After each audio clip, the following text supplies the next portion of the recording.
So now, free and slave states. A free state means slavery is not allowed. A slave state means slavery is still allowed. So the government system had let that be up to the states themselves. In 1819, the U.S. was made up of 11 free states and 11 slave states, and the goal was to keep that equal, to keep a balance. So the number of senators was also balanced, 2 for each state. One senator was supposed to be for slavery and one would be against it. So in government, the decisions would be equal. They didn't want the country splitting over the debate of slavery, although that was to come. So when Missouri becomes a new state, in 1819, Missouri asked for statehood as a slave state. Northern states did not want to add a slave state because Missouri was more northern than southern. Southern states, of course, were excited for Missouri to take on and be a slave state. John Calhoun was from South Carolina. He was one of the leaders of the Southern Senate. And he believed that the state rights, the idea that states have the right to make decisions about issues that concern them, he believed that the states should have those rights.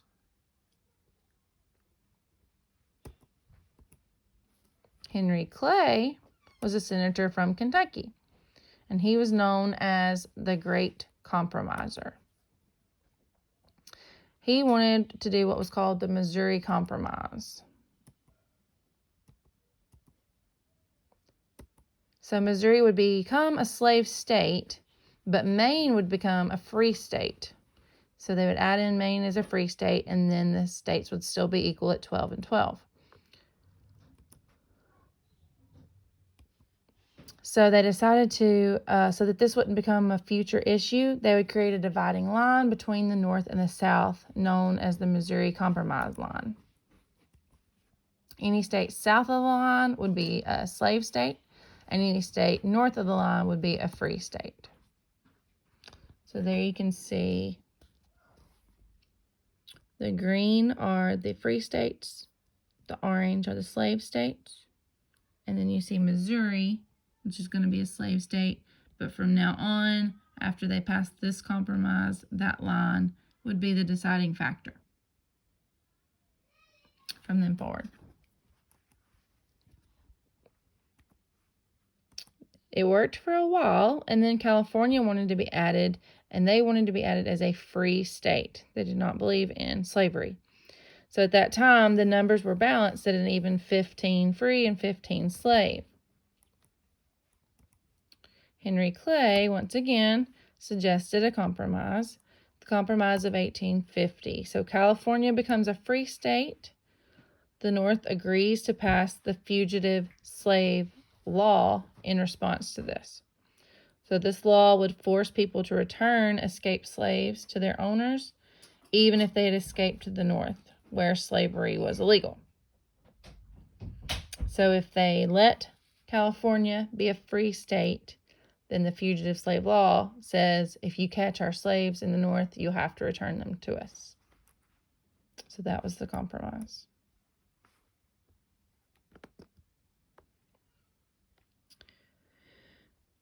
Okay, then we have some areas that are not states yet, but they are considered territories until they become a state. So Kansas and Nebraska area is next. Daniel Webster, he's a senator from Massachusetts, spoke in favor of this compromise. He was an opponent of slavery, and he wanted to keep the country together. Stephen Douglas was a senator from Illinois. He proposed that Nebraska be split into 2 territories, Nebraska Territory and Kansas Territory. Both were north of the Missouri Compromise line, and they both were to be free states. But the South says no. Southern states wanted them both to be slave states. So the Kansas-Nebraska Act. So Douglas says, well, let's compromise on it. let the people of each territory decide. So they're going to take a vote. So they passed the Kansas-Nebraska Act. Now, what happens is, here's the line right here at the bottom of Kansas. Well, people that liked slavery ran over into Kansas to vote. And people that didn't like slavery nearby ran over into Kansas to vote, to see it wasn't a true state vote. Other people were intruding, coming in with their belief system into this vote. Well, with other people coming in to jump in this vote, instead of solving the problem, it created a new one. And with this vote, people started rushing Kansas from other places, from the north and from the south. Well, when you get these people in there passionately disagreeing, many who didn't even live there, they'd come from Missouri to vote for slavery, and they'd come from the north to vote against it. They said that the vote was illegal. Well, it ended up saying that Kansas would be a slave state. So violence broke out all throughout Kansas, and so they called it the Bleeding Kansas, because after this vote, there was actual violence breaking out over this vote. And it wasn't even people that were actually living in Kansas that caused it. Harriet Beecher Stowe writes a novel called Uncle Tom's Cabin, which talks about the cruelties of slavery. This novel was extremely popular. It sold over 300,000 copies, and it helped the abolitionists because more people started agreeing that slavery was wrong after reading this novel.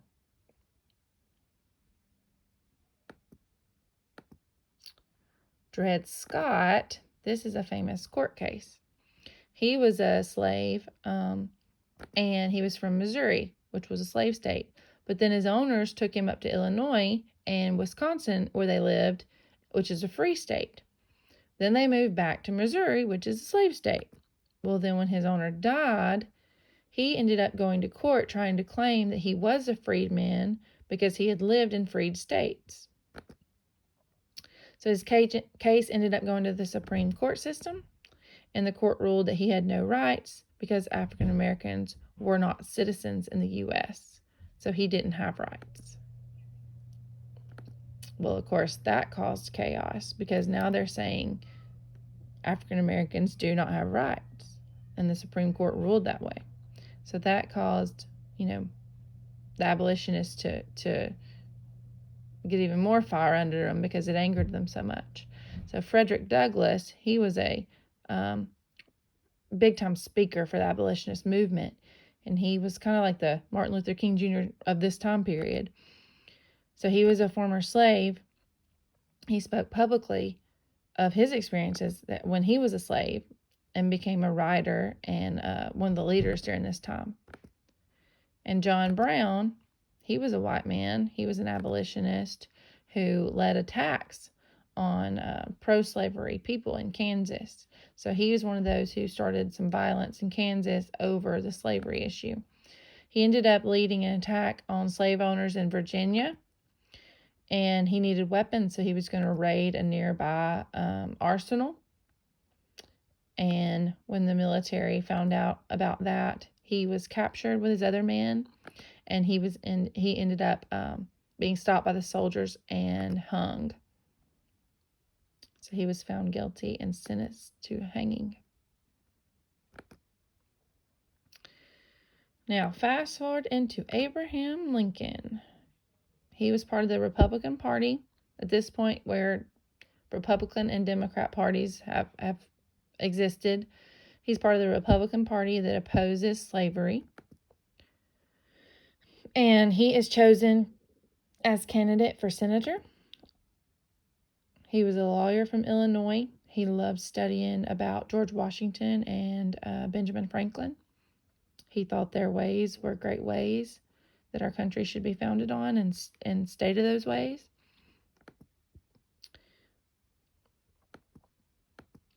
And then Stephen Douglas ran against him for the Senate position. He was the Democrat candidate. They were both brilliant speakers. But he believed that the states should have their own decision-making rights. And so if the state wanted slavery, it should be slavery. And if the state was against it, it should be freed. He just believed that that should stay within the state's rules. Abraham Lincoln was ready to abolish slavery, but he did not want the country to split. So they debated. Both were excellent speakers. Douglas ends up winning the election for Senate. But Lincoln became the leader within the Republican Party because he was so well-liked and such a great speaker. Within 2 years, he became the Republican candidate for president. And again, they run against each other.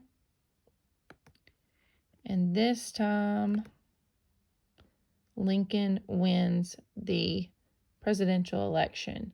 He had no electoral votes from the southern states whatsoever. So when he gets elected as president, the South is furious because the South believes he's just going to try to end slavery, and that's all he's going to do. And they worried that they would have no voice in the government from then on. They said that if he did win, that they would end up starting to secede from the United States, which means they would legally separate from the U.S. and break off and form their own new country because they would not want to be a part of the United States any longer. So that starts happening in 1860. So Lincoln is inaugurated as president in 1860. And by not long after he was inaugurated, South Carolina was the first state to break off and succeed. And I want you to look back at that word right here. I'm not saying succeed, but secede from the United States, which means to break off from the country you're a part of. So by 1861, after he's president for 1 year, 7 southern states also secede. And representatives from these states meet and start to form their own new government. So the South is rebelling against the United States and breaking off the same way the colonists first did from Britain. Now the South is doing that from the new America, and it's mostly in response to Abraham Lincoln becoming president. So southern states secede. South Carolina is first. The northern states are now called the Union. The southern states are now called the Confederacy.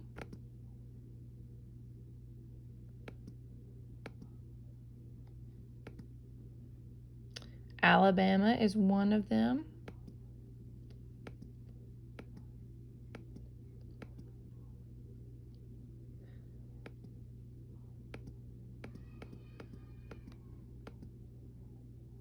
So there's the states that break off into form their own confederacy. They called it the Confederate States of America. They're trying to form a new country separate from the North. And where other did they meet than Montgomery, Alabama? So the representatives meet on February 8th in Montgomery, Alabama to form their new government. They want to write a new constitution and start a whole new country themselves. This time they wanted it to say it cannot deny them the right of property, which to them meant slaves. They adopted a constitution that supported states' rights and slavery.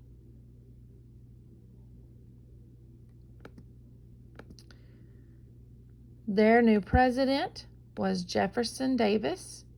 He was a former U.S. Senator from Mississippi.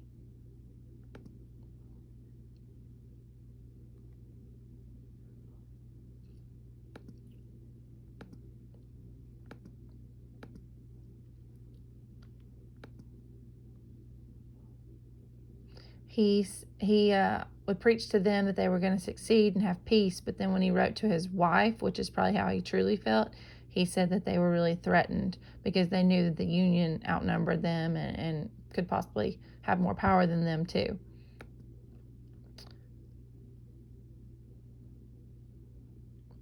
And then they knew that the president of the Union, Abraham Lincoln, was against slavery as well.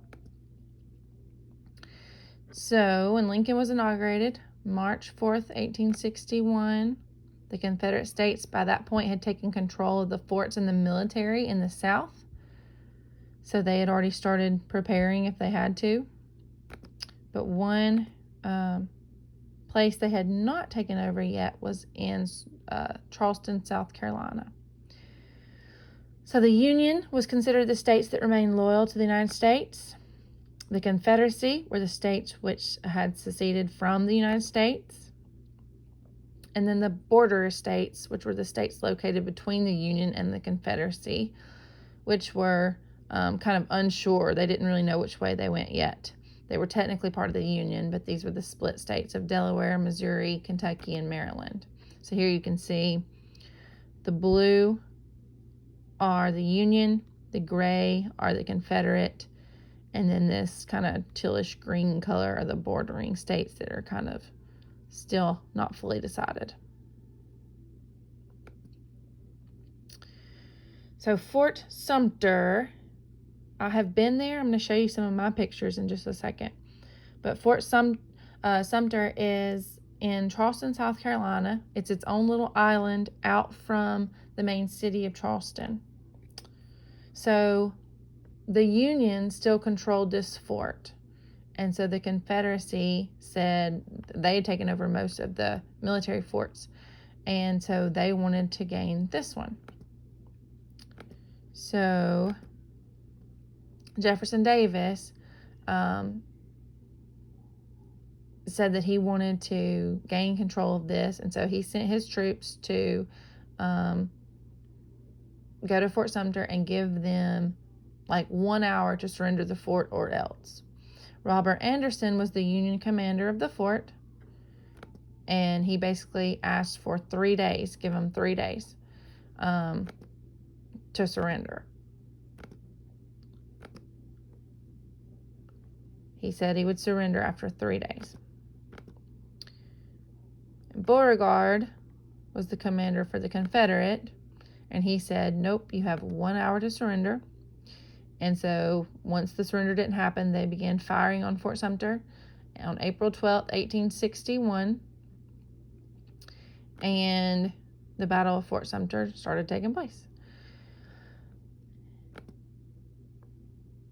The bombing continued to the next day. And of course, Anderson had to surrender. So when he surrenders, that's our actual technically the first battle of the Civil War, this battle on Fort Sumter. And again, I've been there. I've seen that fort, so it's pretty neat. But after the battle, Lincoln responds, and he says, Union states, we are going to have to start supplying soldiers and be prepared for this war. And when he makes this request for 75,000 soldiers to go after the Confederacy, the rebellion, Virginia, Arkansas, Tennessee, North Carolina, he calls for these troops from these states, and they are furious. So then they join in and secede and start to join in the Confederacy because they don't want to fight against, they don't want their president to demand them to fight against their own people. But his goal was to take about 3 months, take this rebellion down, keep the Confederates from rebelling, and then reunite the United States. He didn't want this split. He was more concerned with keeping everyone together than actually stopping slavery when it all starts. That's just going to be an extra bonus if he can get that to happen as well. But he does not want the United States to split. So when he makes this demand for the soldiers, these states get mad and leave and join in with the Confederacy. So now the Union states have 23, the Confederate states have 11, bordering states are 4. Lincoln wanted to keep the border states and part of the Union, even if they were slave states, because his goal was to keep everyone together.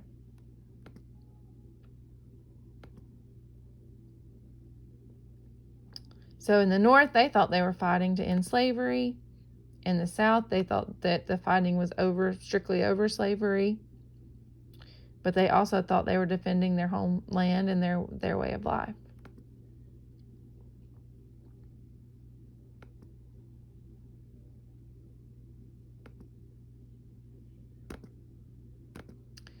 And so the Battle of Fort Sumter officially begins the American Civil War, which is a civil war means a war between people of the same country. So once again, we're back at war.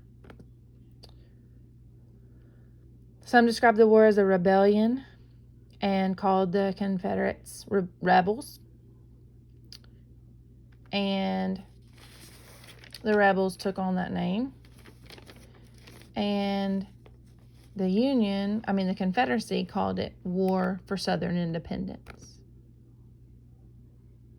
or War of Northern Aggression. This war would be longer and bloodier than anyone had ever prepared for or even thought would happen, like most wars that we've studied so far this year. Now I want to show you some pictures from when I went. This is a long time ago, so I went in 2007 to Charleston, South Carolina, and we took a boat. You have to take a boat out there to Fort Sumter. So this is a picture from my trip to Charleston. So there's Fort Sumter. Here I am, I think, on the boat going over there. I'm looking back at the land. And then here's where we get there. Fort Sumter National Monument. And there's a museum back on the land too. But you can see there's the actual fort. It still stands. You can see the cannons.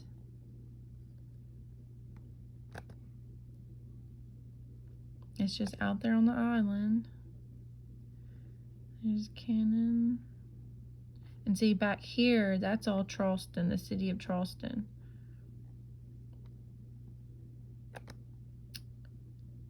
There's in honor of Robert Anderson and the 28 men. So there's a little monument to him. There you can see like how they have all the different little window-like areas for the cannons to go in.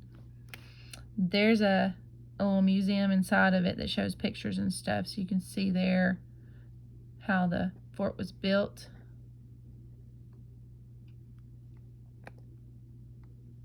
That's looking out one of the cannon windows. And then the sign says, Fort Sumter, where the Civil War began, April 12th, 1861. There's a flag. Obviously, it doesn't have all 50 stars at that point.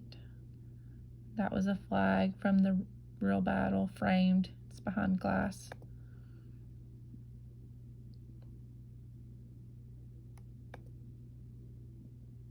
Here's me with really short hair, standing in front of it. And that's me and my husband back when we were in college. But it was a neat trip to go and actually stand there and to think that's actually where the where it took place, where the real start of the Civil War took place. So I just wanted to share those pictures with you.